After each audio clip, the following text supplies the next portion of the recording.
80 million years ago, disaster came to a world ruled by dinosaurs.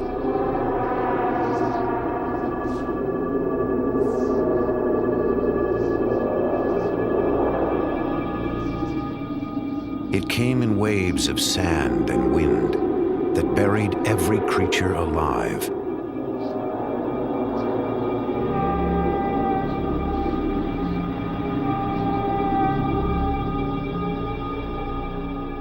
For eons, the dinosaurs lay entombed in a place that would one day be called the Gobi Desert, in a country named Mongolia.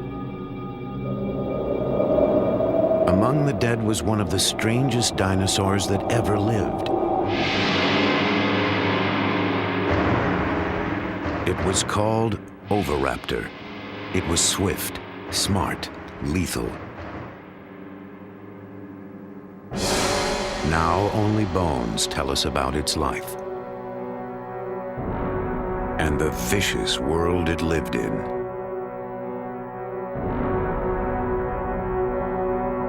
The bones have given us a glimpse of those ancient times.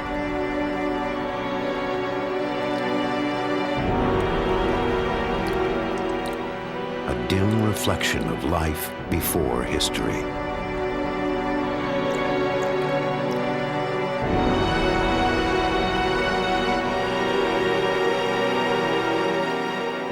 But there is more to the story. Still hidden in the vast emptiness of the Gobi. Now, an ambitious expedition is traveling to that distant desert to uncover the secrets of the Oviraptor's world.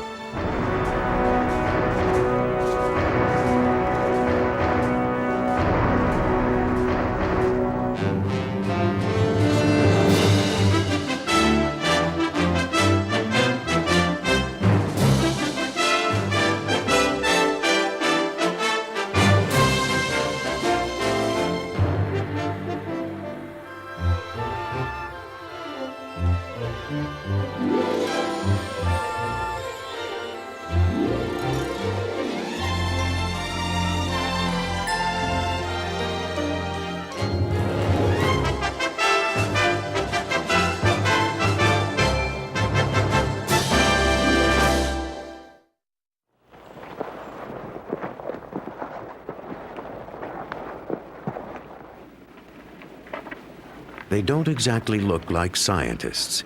Often they're mistaken for each other. But Mike Novacek leads the expedition, along with colleague Mark Norell. They could be taken for surfers, but they're from the American Museum of Natural History.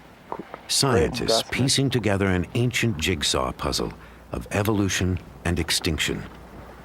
To me, it's so obviously important. I'm so emotionally bound up in this.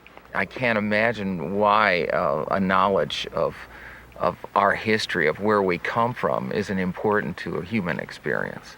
Could you imagine what it would be like to live in the late 20th century and not know that extinction actually existed? There's also just a sense of discovery. I mean, every bone that we find tells us something about how the world was 80 million years ago, which is pretty neat. Just having a sense of history of what the planet was like and what the planet has gone through, I think just increases our appreciation for our own existence.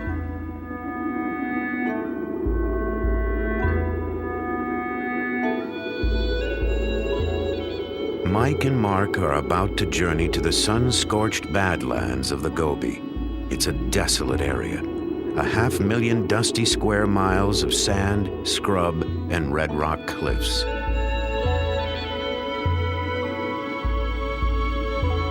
But it's a paleontologist version of heaven, for this is where the Oviraptors lived and died, and lay untouched in the earth for millennia.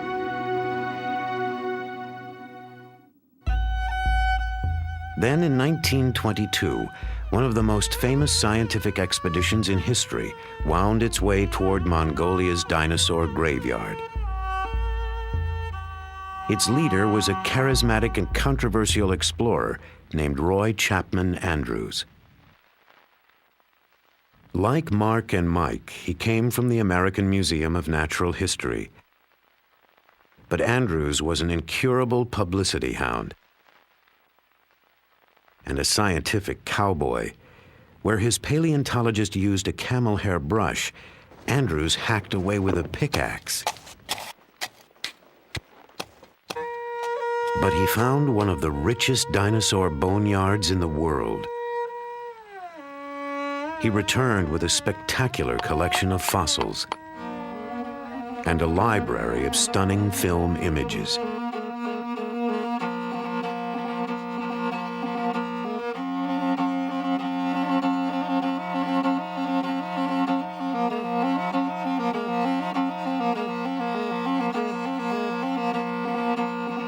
But in the 1920s, communists seized power in Mongolia. The open door to the West slammed shut. For the next 65 years, the fabulous fossil fields of the Gobi were forbidden territory.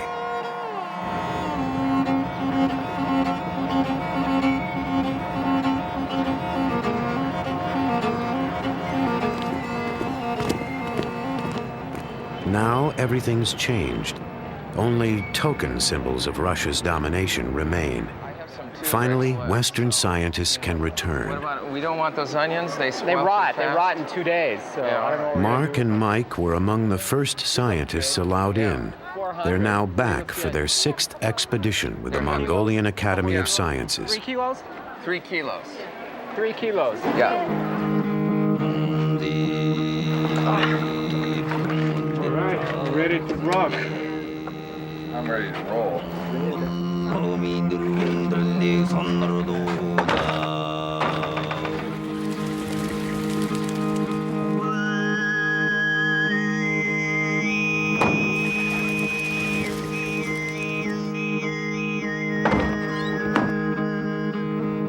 They have just enough supplies for a short month and a long way to go.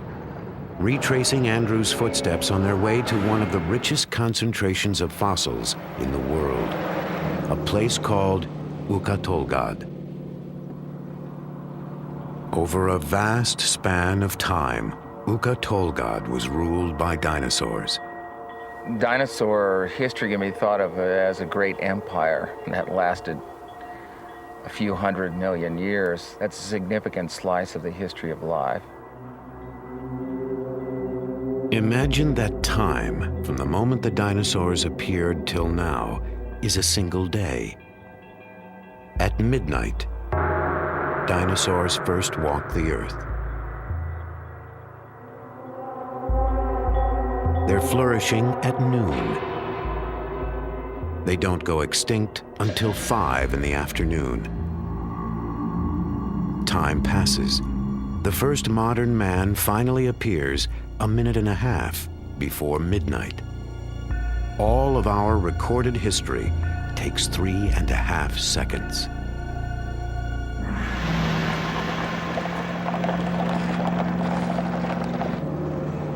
In the Gobi, time seems to have stood still. The Gobi is such a big place, and it basically has no life support system.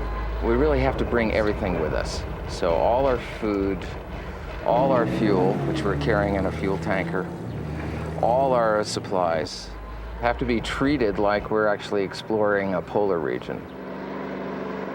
In such a vast area, success is never certain. Even getting there can be a nightmare.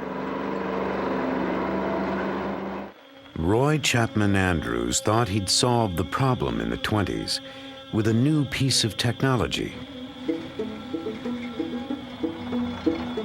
When it was announced that we were to attempt a scientific exploration of the Gobi Desert with a fleet of motor cars, men said that we were little less than fools. Only camels had been used in that country. We had 40 men, 8 motor cars, and 150 camels to carry supplies. It was the biggest land scientific expedition ever to leave the United States. Roy Chapman Andrews.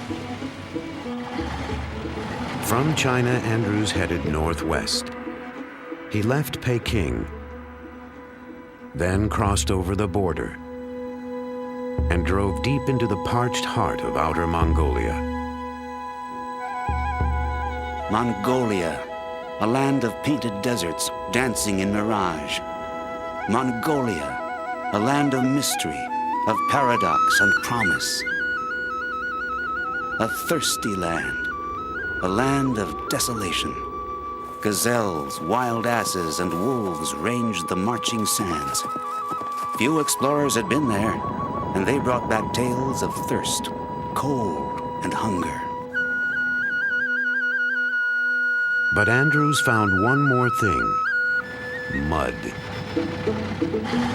Our average speed was only 4 miles an hour. Rocks, ravines, washouts, and ditches followed one another in rapid succession.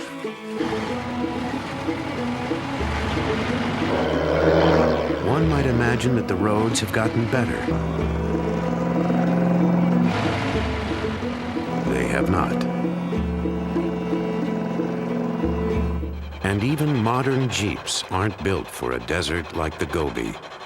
We have an electrical problem, and we don't know what it is. It's not a very complicated wiring plan. A Russian Jeep. It's not like a Japanese or American car.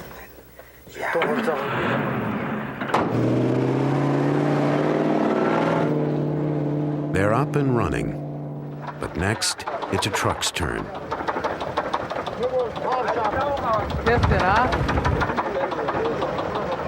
We think it's piston number 6.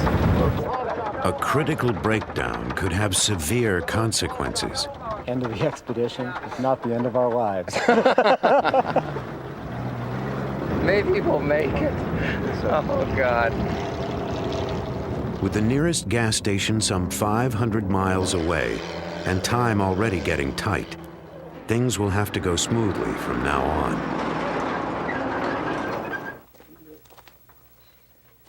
Oh, we're having some mechanical problems. We think it's a fuel pump, but we're not sure. This could be way bad. Could be. It seems to me I got this thing in there without doing the twisty deal. Maybe we'll tow it or Abandon it. Get on with it. We can't stay here more than a day.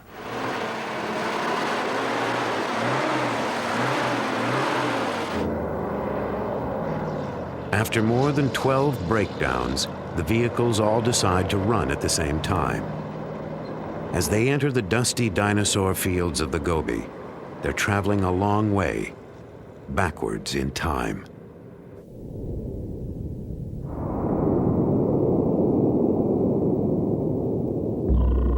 Dinosaurs first appeared some 230 million years ago in a world with a different face.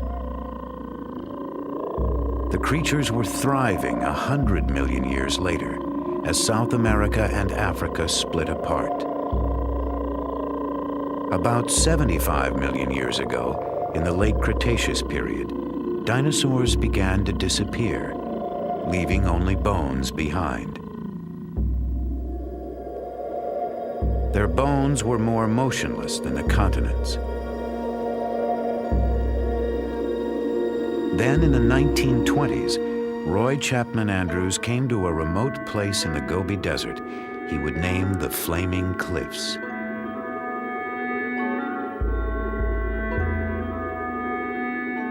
It was a likely-looking place. There appeared to be medieval castles with spires and turrets, brick red in the evening light, colossal gateways, walls and ramparts. A labyrinth of ravines and gorges studded with fossil bones make a paradise for the paleontologist. Without a doubt, there were hundreds of bones lying just beneath the surface.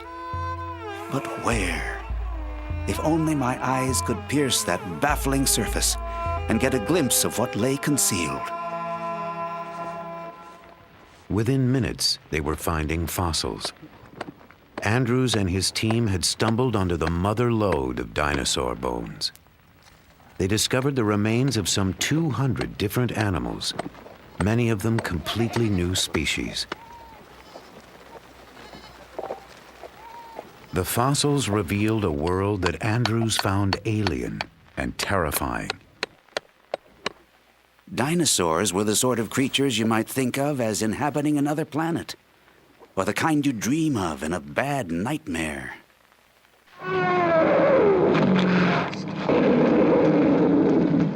It was an image our culture nourished for generations.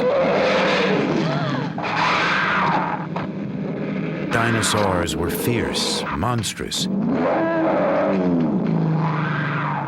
and not all that bright.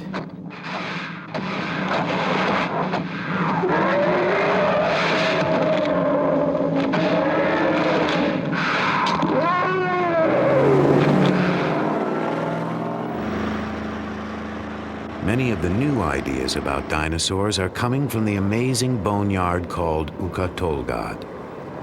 The team discovered the site 3 years ago. Now, to get to the dinosaurs, all they have to do is find it again. The maps in general are pretty lousy for the Gobi Desert. The towns on those maps are myths in many cases. We don't even pay any attention to any of the roads marked on those maps. They're completely wrong. Even a satellite tracking system doesn't always help. So the satellite may know where you are, but the road you need may be in a completely different direction. So the roads here are very confusing. There are no signs, and many of them lead nowhere. Mandalobo. Mandalobo is here. So we're gonna go like this. Yeah. We're a little off course. We're not really lost. We're just a bit off course. So we've got to go this away and that away.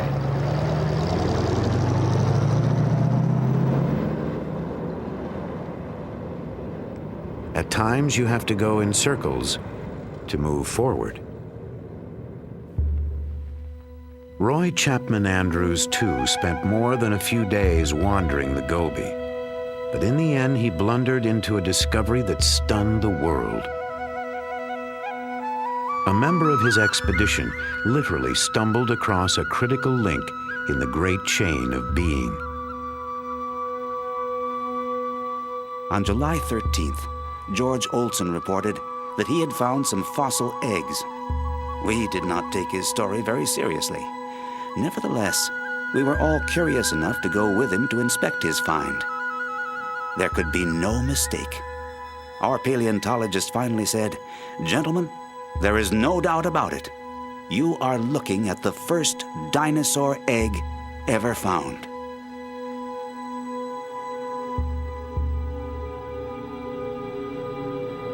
The discovery made Roy Chapman Andrews a national hero. But the eggs were not alone. Lying above the nest was a bizarre skeleton, a bird-like dinosaur unknown to man. It had apparently been caught in the act of murder, stealing the eggs. So it was forever cursed with the name Oviraptor, Latin for egg thief. It would be years before we discovered the strange truth about the animal called Oviraptor.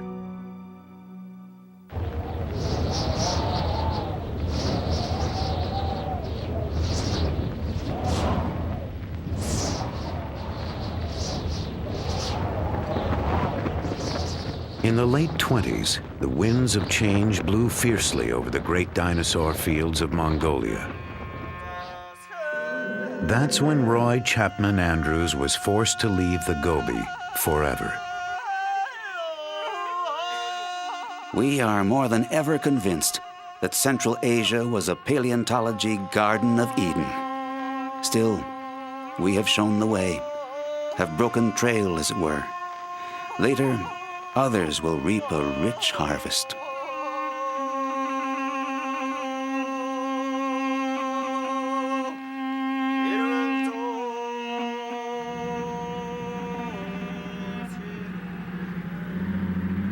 Decades later, Mark and Mike are hoping to find the treasures that Andrews left untouched in the sand. After more than a week in the blistering Gobi, they finally reach their goal, the brown hills of Ukatolgad.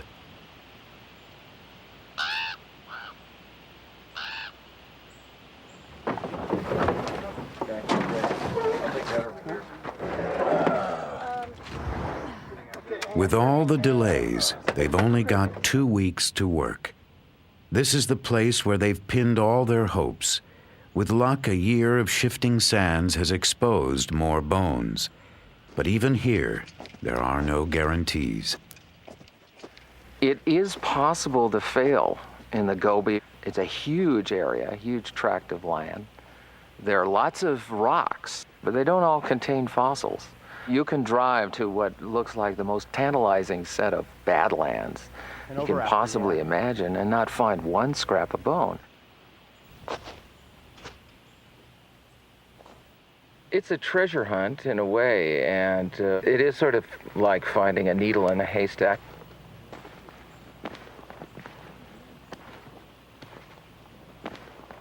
But on this day, discovery and elation are immediate. Oh, I see it. Yeah, oh, ooh, wonderful. Yes, that's nice. There's the claws. Nice. The side of the skull here. These are the teeth sticking You can up see these right teeth, here. yeah. Each one of these is a socket for a tooth. Yep. Pretty big. This is a hand claw. Okay. Has this big thing right here on it. Retractor bulge. And it's a hand of an oviraptor. Got medium. They've hit the jackpot. Among their first finds are oviraptors, the creature Andrews knew as egg thief. That's it. Nice. Yeah, this is an Oviraptor. Here's a big male. Considering that Oviraptor is one of the rarest dinosaurs in the world, and there'd only been a handful of specimens found before we discovered this place, where we found 25. I mean, today we found at least 5 just in the first 20 minutes. This is really not what paleontology is like. Most of the time, you don't go find 12 skeletons in a half an hour. There's another one right there too. Yeah. Each one of these little mounds of little white flecks sticking out there, that's the eroded rubble of The sands of Ukatolgad, moving toward a tragic destiny. I think this was an oasis 80 million years ago.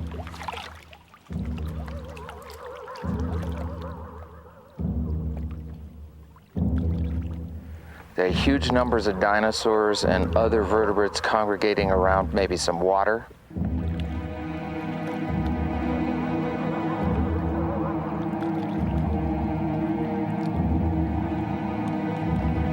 And on occasions, not just one event, but on several occasions, these animals were buried in these sands. We'd have to imagine an enormous sandstorm or an enormous force bearing down on these creatures for such a disaster. Some of the dinosaurs almost look like they're trying to swim to the surface, much like a skier in an avalanche, caught in some cases in their struggle to get out of this sand avalanche or great wall of sand that engulfed them. Perhaps they suffocated in the sand.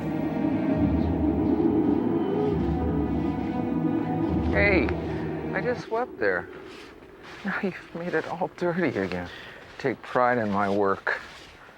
So next year we'll bring some dust busters. The prehistoric sandstorm buried dinosaurs at every stage of life. And on their first expedition here, Mark and Mike made an unprecedented discovery: a nest with eggs. And inside one was an embryo. The embryo of an oviraptor, like a dinosaur on the half-shell.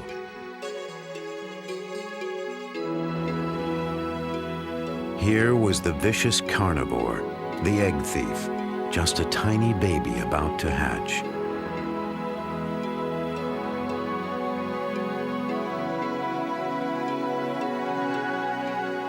It was an important discovery, a secret moment in the very beginning of this strange dinosaur's life. This year, they're hoping to find out more about the oviraptor and its fate.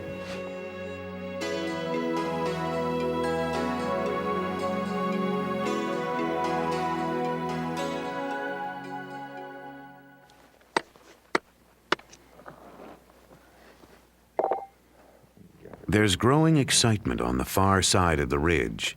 They think they found a completely new kind of dinosaur, a relative of the oviraptor, and it may shed light on what ultimately happened to the dinosaurs.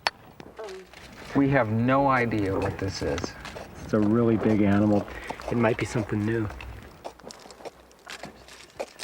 This specimen has a lot of important implications that go beyond just being a really beautiful object, so it's exactly what we wanted to find. We hope. The skeleton is what's important. Mark and Mike believe that these bones may help prove an exciting theory, that some dinosaurs actually evolved. They evolved into creatures that are still alive today. The bones tell the story. There are uncanny similarities in the skeletons of certain dinosaurs, like these. And modern birds. Almost without doubt, they shared a close common ancestor. And each new find may help prove that dinosaurs did not really go extinct, that birds, in fact, are dinosaurs.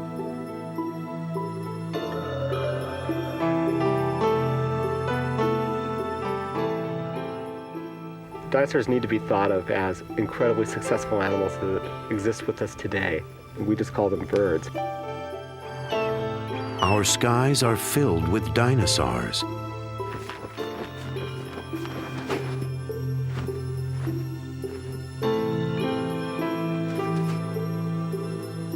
It's a bad metaphor to use to call something like dinosaur-like, just because it's old, obsolete, ugly, stupid, and slow. I mean, that's not what these animals are all about. I mean, it's like the swifts flying around here and things. I mean, they're a type of dinosaur, and that they're still with us now.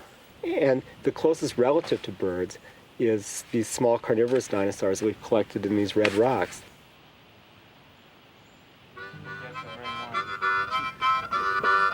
At day's end, hopes are high that this new find will help connect the dots between dinosaurs and birds. The feeling of anticipation is palpable, if not always exactly in key.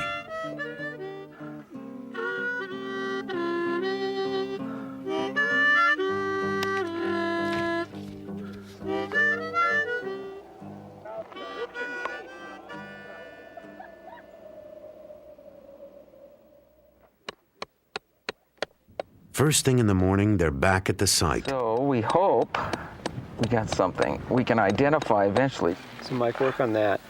Kill that beetle while you're at it. Here we go, Mark. Okay, pry it out. As they pry the rock open, they sense trouble. Yeah. Hello.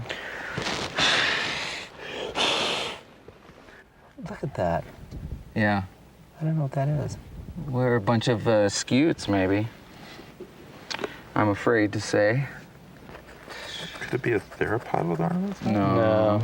Well, there could be, but It's not known to science. I think what we're looking at is that there's a dead theropod right there that's gone, and we're excavating an ankylosaur.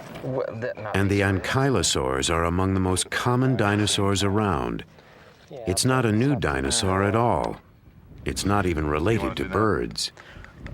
I'll show you. Clean. I'm sure this is an ankylosaur. I mean, I'm like 100% So just want to just go positive. away?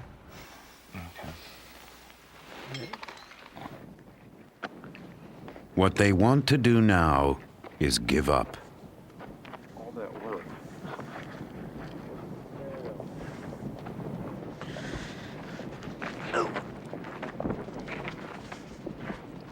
Today, the dinosaur hunters have tracked down approximately zilch. Well, you win a few and you lose a few. It's just... I don't feel too good right now. I'm tired.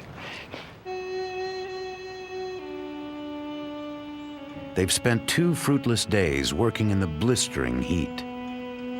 But tomorrow will be another day. With any luck, a better one.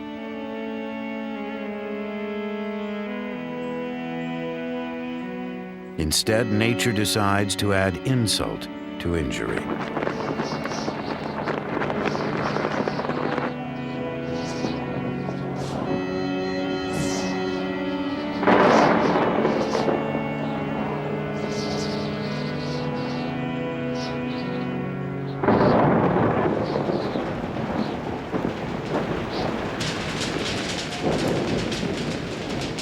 can't read the front page. As Mongolian would say, Ik Boro. It's raining. Sounds like I'm bored. Yeah, it sounds like I'm bored, yeah.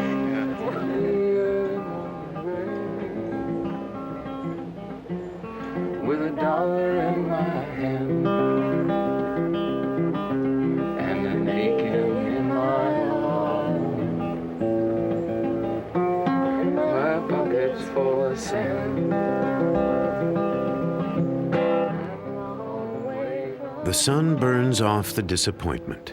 It's a new day and a new dig. This find is not a new species. It's not related to birds, and it's not an oviraptor. But it probably was the oviraptor's prey. It's an animal called Protoceratops. They called these guys the cows of the Cretaceous. They were sort of everywhere. They roamed around, they think maybe in herds and... It's full of spikes. We actually call it spiky now. Yeah. We've sort of bonded with this one. These are the eyes and the snout. So we're looking at the skull from the top. These are chick spikes and the frill covering the neck here. This will kind of...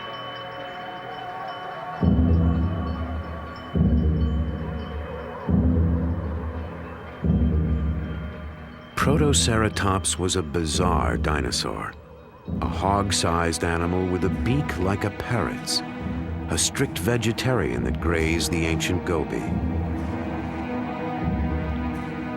Around its head was an elaborate shield, but the shield didn't protect it from its enemies.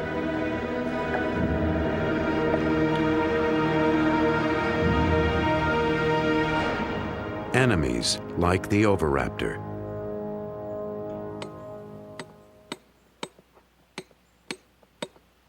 And that's exactly what the team digs up next. Oviraptors, a pair of them, lying so close together they seem to describe an ancient romance. Yeah, we're kind of fond of them. Yeah. We're trying to figure out what names to give them. Sure. Well, you know. Ozzie and Harriet, Romeo and Juliet. Batman and Robin. Well, we have a hypothesis they were holding hands. They were sort of reaching for each other across the miles. The star-crossed oviraptors are given the permanent nicknames of Romeo and Juliet. So we have one hand just down here. This is the other one. Krista now is gluing another hand. And this is, of course, the neck coming up and the head and the hip bone. And over here, we have a claw. It's a long, hard process to excavate the past, but they've done it before. Over the last few years, they've uncovered a world of almost preposterous beings.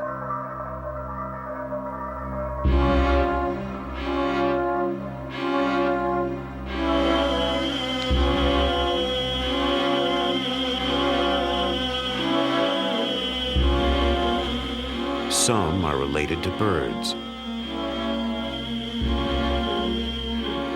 Others are even related to us. Our tiny ancestors, mammals that lived alongside the oviraptors. Most of these mammals were small, like early mice and shrews. But these insignificant creatures gradually evolved into all the mammals of our world. The cats, the aardvarks, the whales, and even human beings.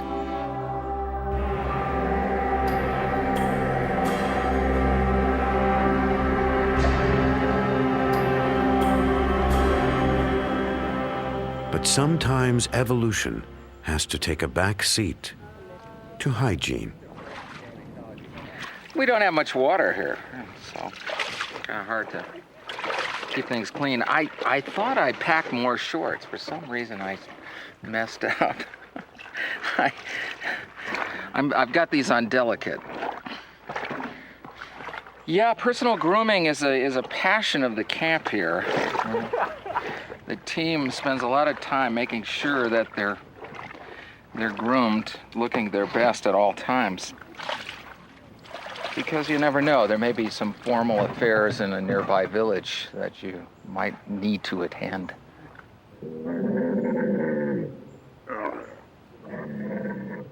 There are only a few days left. It's time for the second act of Romeo and Juliet. The oviraptors await a sheltering shroud of rags and plaster. They're now in the skillful hands of preparator Amy Davidson. I love skeletons. I actually never was that into dinosaurs as a kid, but I've always loved bones. And I have a background as a sculptor, and I've always admired the skeletons that we all have inside us as some of the most beautiful sculpture on Earth. And these fossil skeletons look almost as well preserved as yesterday's camel skeleton, but they're a dinosaur, you know. These fossils are forever.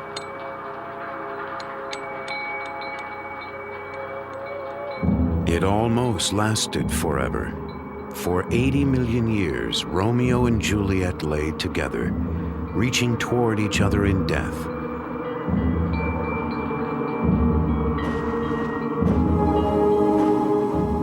What were they like in life? Did they hunt together, share food with each other, fight with each other? Or was this love among the oviraptors?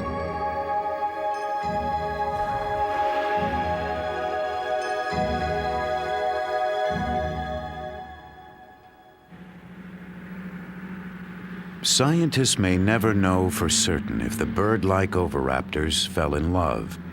But now there's a new find that digs even deeper into the private lives of the dinosaurs.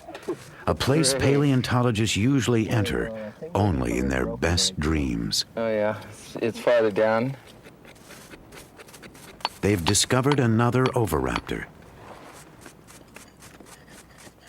And then, in the dirt below the skeleton, eggs, an entire nest.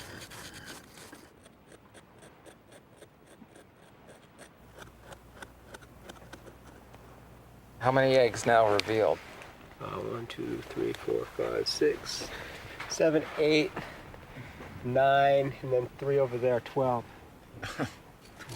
12 eggs. All right.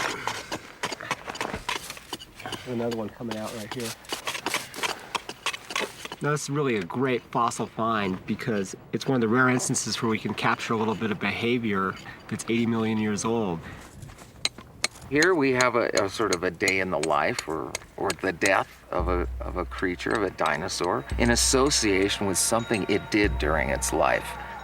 This one was fossilized where it dropped, and it happened to drop right on top of its own nest. She didn't just drop there. The good mother oviraptor was sitting on the nest. They probably brought food to their nest, as birds do. And the good mother tended her eggs. Like a bird, she prodded them into a circle. The fearsome carnivore of the Gobi was parenting. So the story of the dinosaur named Egg Thief has finally come full circle. The oviraptors watched over their eggs and took care of the nest. Now they will never be seen as simply nightmare creatures again.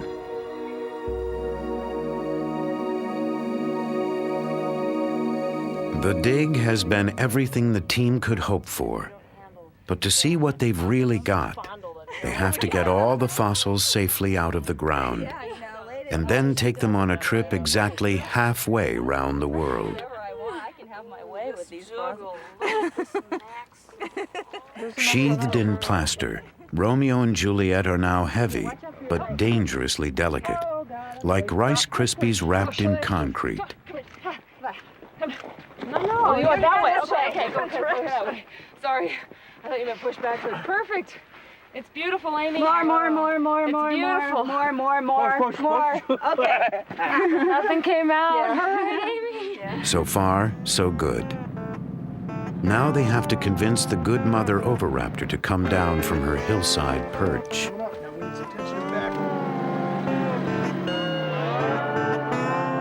It's like moving a grand piano off a cliff.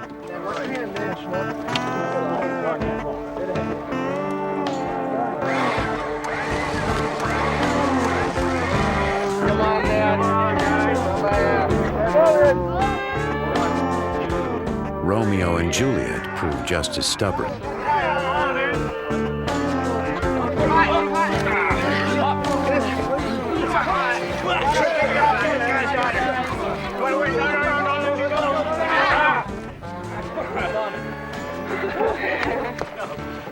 I'm happy. Just drive slowly, please.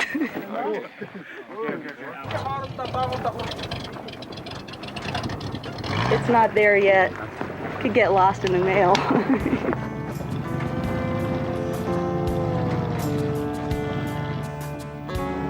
They do get lost in the mail. The good mother Oviraptor and Romeo and Juliet are trucked east. And then they disappear, lost somewhere in China.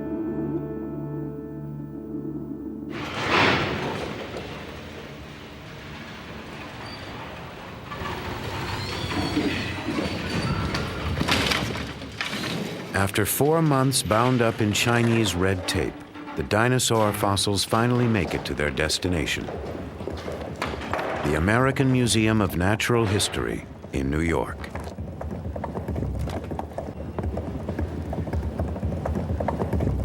The first arrival is Juliet. She's headed for Amy's lab, where if all goes well, they'll find out what ancient secrets lie beneath the recent coat of plaster. I'm really glad this is here. This is great. From the summer in the Gobi to the winter in New York City.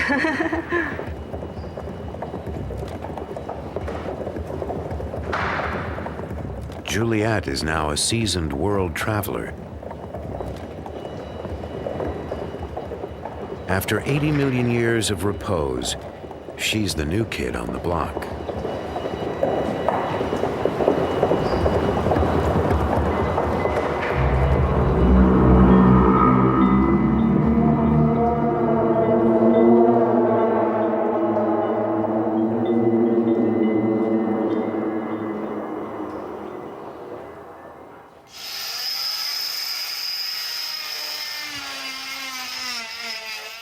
There's a lot of questions at this point.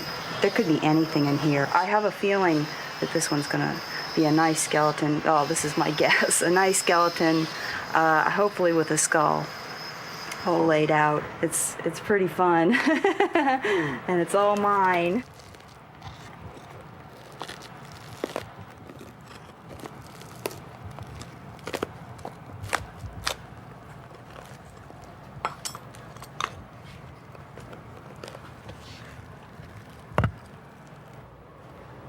It's a tricky business. Millimeters make all the difference.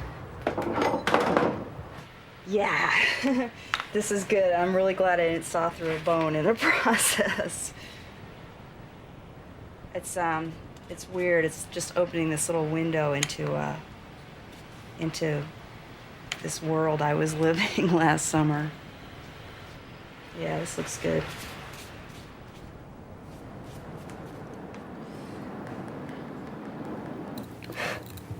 After all this work, they still don't know if Juliet is an important specimen, whether her skeleton is perfect or a total ruin. Oh, this is great. I'm really psyched because this is the skull. It does have a skull. We're really, really happy. I like it, you know, working late at night. It's really hard to go home because I just look at it and say, I can't believe this. It's traveled 80 million years and halfway around the world, and it's sitting here, and you know, it's a dinosaur. Working late for that? And it's so beautiful. It's the more I work on it, the more you see this natural sculpture. My work just sort of disappears and this beautiful thing comes out of the rock.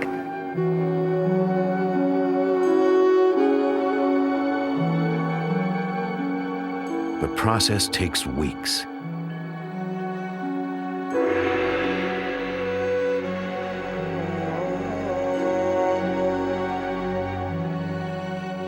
Finally, Juliet is revealed in all her splendor, She's everything they've been hoping for.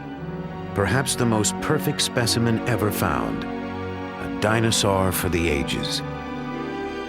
It's a beautiful fossil. In fact, I think that this is probably the best prepared and the best preserved oviraptor that's yet been worked on from our expedition or even anywhere in the world. I think we're going to have to be able to relish in the fruits of last summer for many years to come.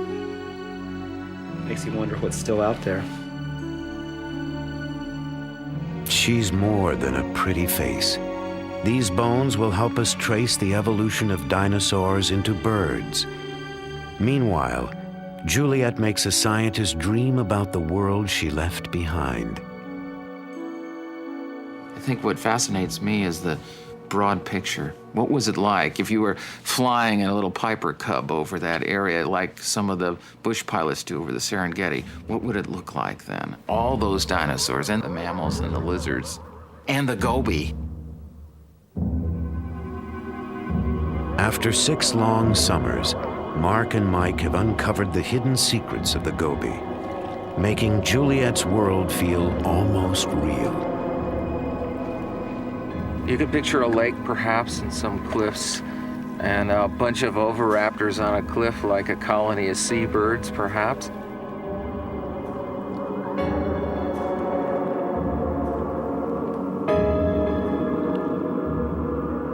And a bunch of these tank-like ankylosaurs lumbering around near the pond. And perhaps a herd of protoceratops wandering through, and every once in a while, a vicious velociraptor coming over the hill to nab something.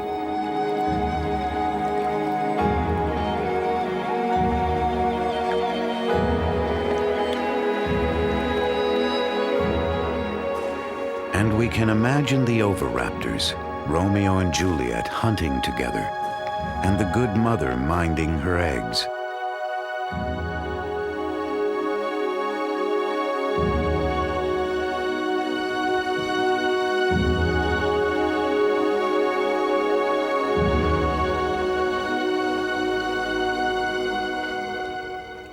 Unnoticed in its low station is our own ancestor, a tiny, tense creature lost among the powerful beings of the ancient goby.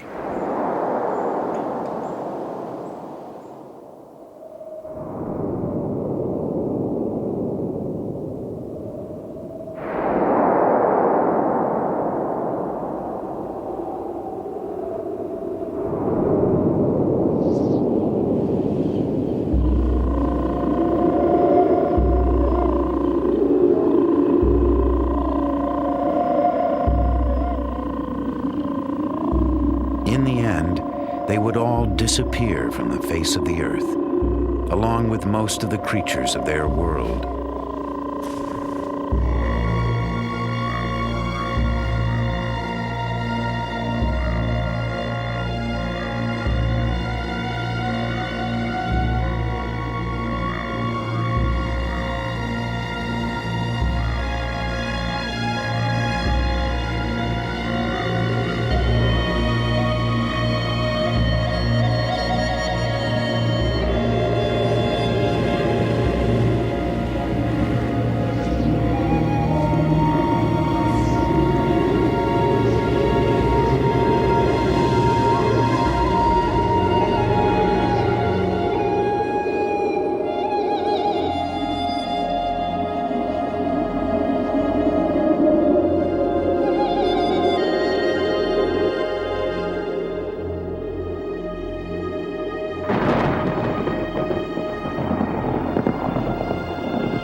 From our perspective, of course, this mass extinction event is not a big problem because we're part of the group that survived and started evolving into bats and large hoofed animals and lions and tigers and bears, and ultimately humans.